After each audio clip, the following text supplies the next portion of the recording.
Hello, welcome to Floyd Models Kit View time. Today we've got Kitty Hawk's 1/48 scale. This is the 101B Voodoo.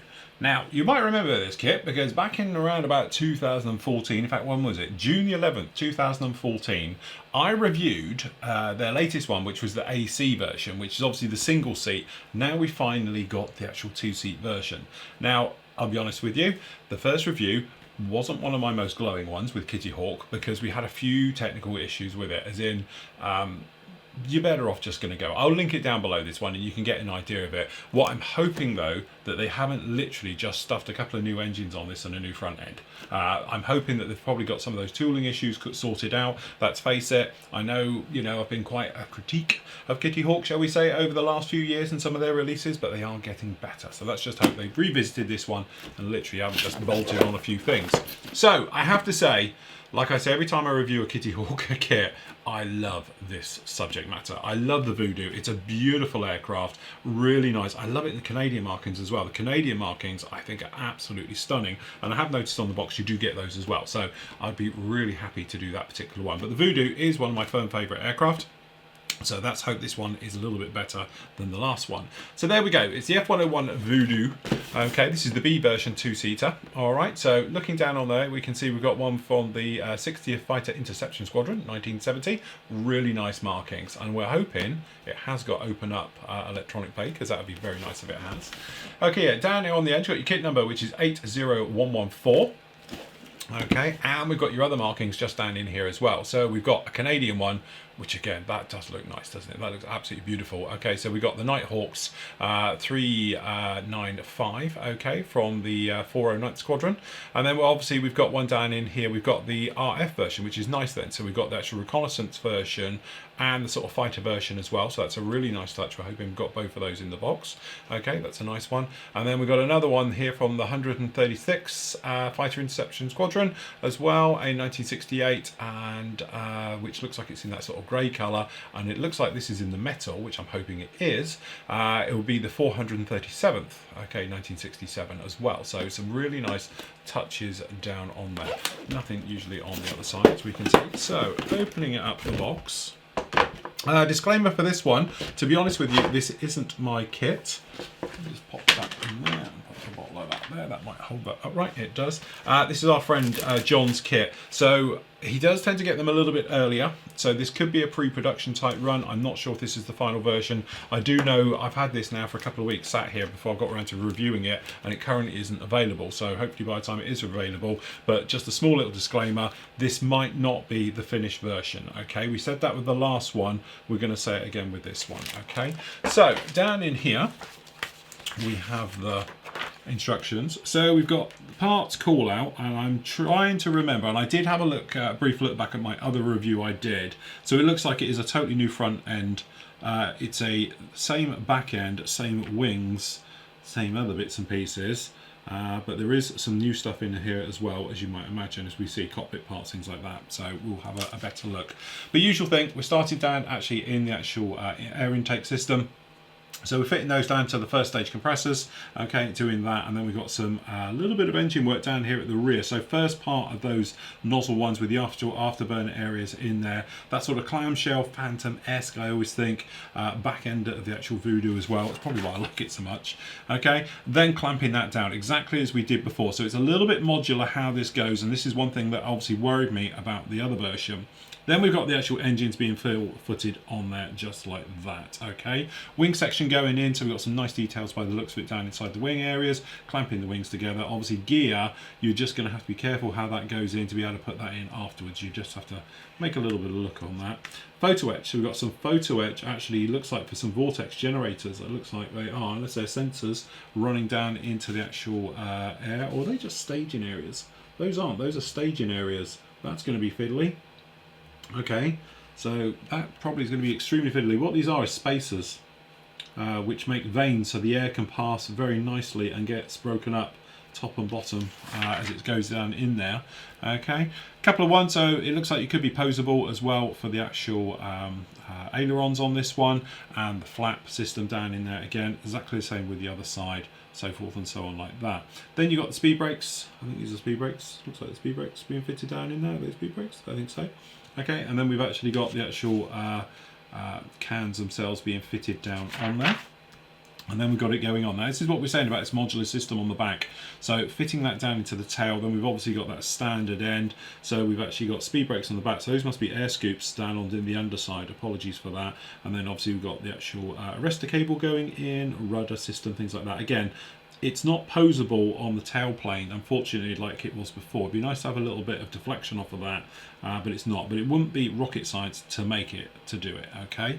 So you could do that one. Markings we'll have a better look at in a moment.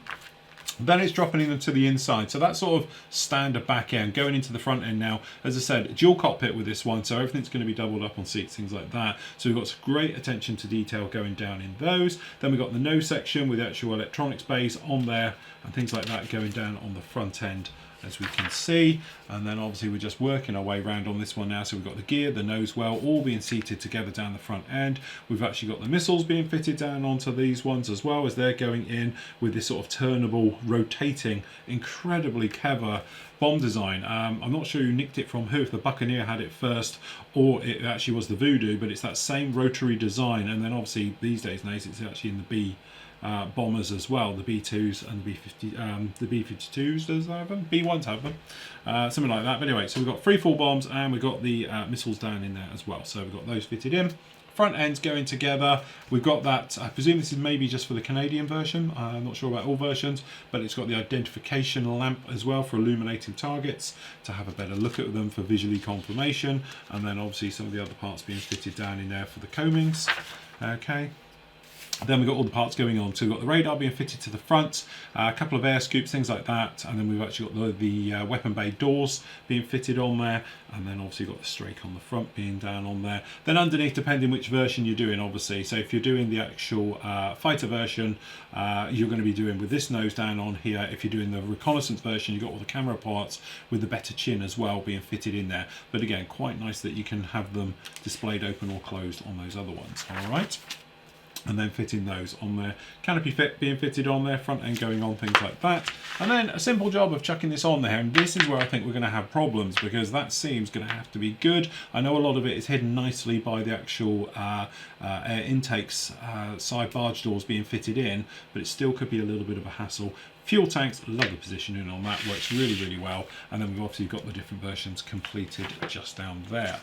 Paint markings and call-outs, as you can see down in here, as you said, you've got that sort of Southeast Asia look to it for the reconnaissance bird in there, which is really nice indeed, okay. And then we've got, get them out, we've actually got my favourite, which is the Canadian one, to be honest with you. I love that marking, that is absolutely gorgeous. Fitted down here. Nice to have a little bit of colour with the yellow tail as well. So that's a really nice one indeed, down on there like that. Or another gorgeous one here with the lovely markings down in the middle here. So we've got the one from the 60th as well. That's really nice indeed.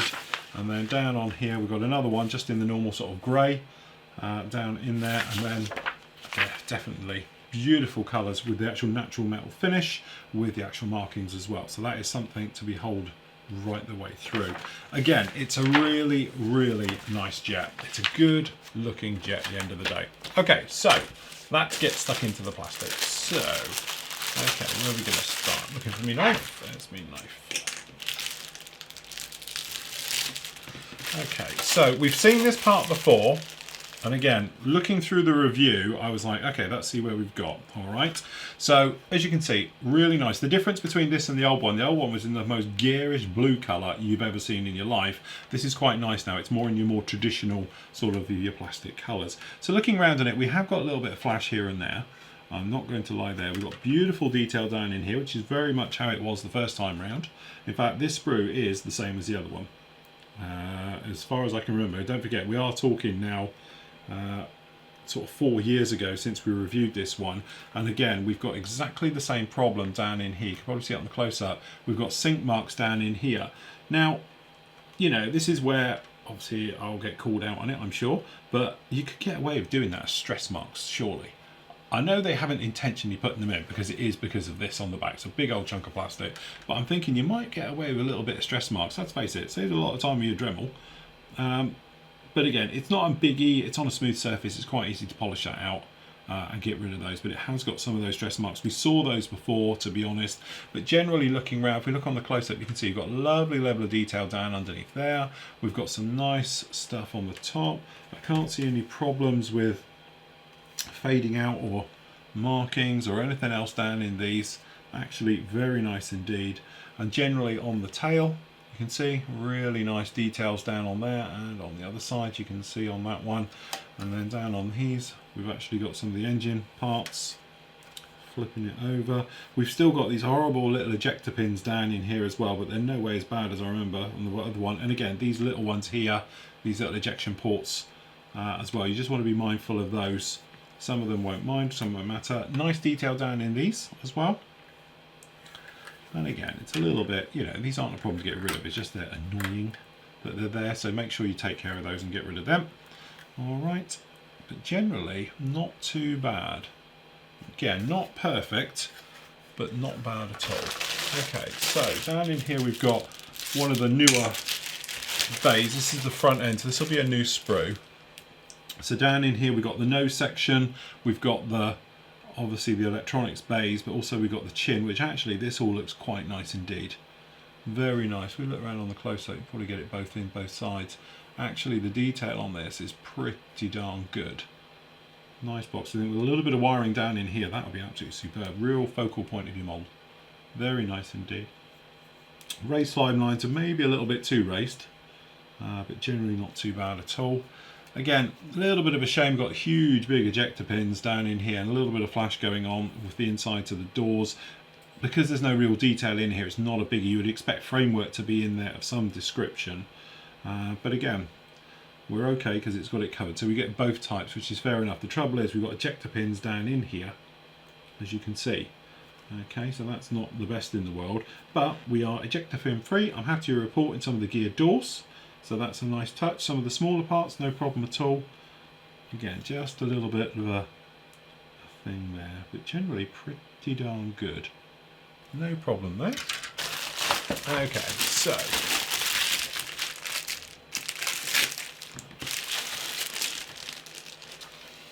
this is the new front end box. So we're expecting this to be a little bit nicer perhaps than the others, unless it was all designed at the same time. But generally looking round, we seem to be okay, I think. No real problems down in there. So again, when you're looking at it, you can see some nice details for the panel lining and the hatch marks, things like that down in here. Over here, we've got the actual wheels. We've got the burner. Again, nice side details. Under here, so obviously this is your rotating weapons bay. We were saying, so we've got the outside and then the inside, so a nice touch with those. Cockpit detail, again pretty much void, that comes afterwards, as you know. The seats down in here, so we've got the nozzles, the other side of the engine, and some of the parts here at the top. And then down on here, same on there, pretty darn good. And then this bomb bay clamshell area, a little bit soft, maybe like it'd be a little bit sharper, but that's not too bad at all. The actual weapons bay has got some huge pin marks in there. You're not technically going to see it, because you're either going to be one or the other. Okay, but there we go. There's no details down on the inside, that's made up with the cockpit area. And again, same thing again, we've got large ejector pins down here in the nozzle set and everything else. You really don't want those in there, but not too bad. Again, same on the other one, which is a bit of a shame. And again, huge, great ejector pins for the actual doors, which is, again, a little bit of a problem. You know, I see where they're going with this, and hopefully you've hidden most of it, but you're going to do a little bit of work down in there. So not perfect. Okay, wings.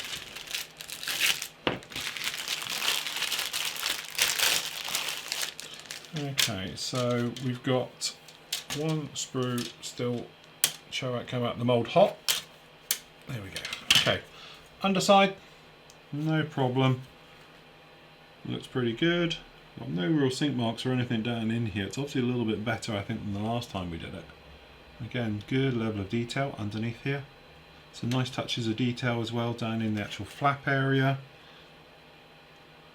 So some nice stuff going on, and that's really nice. This is obviously these flaps, lovely detail in this, and not an ejector pin in it, which is really nice indeed. And again, same with the actual bays themselves, very nice. And again with these side ones, Some nice touches down in there. Very nice indeed. Okay, tops of the wings. Again, beautiful detail across the top. You can probably see it down there. Maybe a little bit soft. Anything I'm going to say, maybe a soft. Maybe just the colour of the plastic, but definitely some nice detail. Nice rays. Got both fences on both sides again. Got a little bit of flash here and there, but nothing you'd really bark about. Just little tiny bits on the ends and stuff like that. A little bit of flash just on these, but generally not bad. That's nice detail as well down there in the inside of the actual wheel wells, and again for that flap system when it's opened you're going to see all of that as well, so that's a really nice touch. And again the undersides of the tail planes, nice touch, very good indeed, quite like that. Okay, so we have down in here the same as the other. You think it's just the generic system, so we've got these Falcon missiles down the bottom. They're not too bad at all really at the end of the day. Hasegawa do a set if you need them. Fuel tanks, again, they're a nice touch with those. So again, good details, nice recessed details on all of those. That's no problem at all. We've got the bombs, which are the nuclear bombs, I do believe. Is it? Are there nukes on those? Okay, and then we've actually got the smaller parts, the trunking. Okay, a little bit of flash here and there, but again, actually that's not too bad. Okay.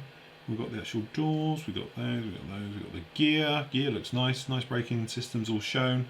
Nose wheels, things like that. Not that you're going to see these, and to be honest, I think we have real problems with the last set, but that's actually not so bad. And the intakes, unfortunately, have got ejector pins in these, but it's get in there with a skinny stick, you'll be fine. Those will come out no problem at all. So actually, it's not too bad. Again, trouble is on these Falcon missiles and seeing them on the blind side, you have got ejector pins in them as well. But again, it's on the flat, it's not too bad, it's just it's next to a raised part, so you know you're going to end up going over. So that's alright, that's pretty good. Okay, let's do clear parts officially last, so let's have a quick look in here. So, like we said, we do get a little bit of photo etch, which has got all the gubbins down on here. Some nice touches. So we've got the harness, we've got the actual nozzles, we've got the panels. Again, it's in photo etch, so painting, dry brushing and a quick wash job over that and hopefully you'll be good to go. Okay, that's pretty good. Okay, decals. So we've got some of these nice ones down in here. So you could theoretically use the decals over the photo etch and try and get a little bit three-dimensional work out of it, depending on how well you're going to get them to bury down in there, but that's quite nice. And then decals, again, seem to be quite thin, but all seem to be good. We've got good carrier film, can catch them in the light, maybe a little bit thick.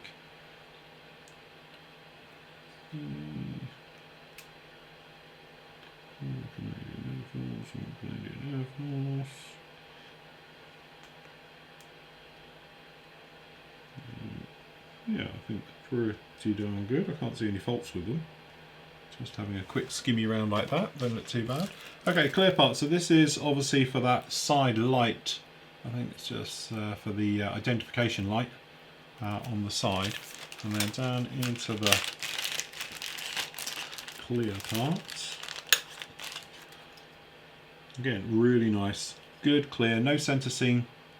Very nice indeed. Got a little bit of smudging on these, but it might be handle marks. But technically, very good, clear parts on that. And again, nice we haven't got a center seam to have to buff out and take care of it and stuff like that. So there we go. That is Kitty Hawk's 101B Voodoo. Is it bigger, better, just better than the first time we looked at it? Yes. They have obviously done a few things. Unfortunately, though, there's still some errors in this one. At least this time we haven't got those god-awful stress marks. You might remember, if you go back and look at that other review, we had stress marks which were literally ejector pin marks which were coming through the model. Physically, you could feel them on the other side. Looks like we've cured that problem now. It probably feels, again, I'm 4 years out of date since I last did the review, but it does seem to be on this one that the plastic is a harder plastic, a tougher styrene now, so that's hopefully why we've got rid of a lot of that ejector pin problem. There's no stress marks in it at all. There's a little bit of flash, but that's all fine. What I would worry about, or just take your time with, is certainly some of the ejection molding, locating areas, things like that, purely because they're a little bit high and you want to sand them down with the ejector pins and stuff like that. But generally, it is an improvement over the last one. Just this forward brake, I just can't get away from it. It's going to be tricky to do it. We know they did it that way because of the 2-seat and the single seat. It was just, I don't know, they might have, I think I would have done it slightly different way if I'm honest. But generally it looks to be far better than the actual AC version we saw sort of 4 years ago. So there we go, that is Kitty Hawk's 1/48 scale F-101B Voodoo.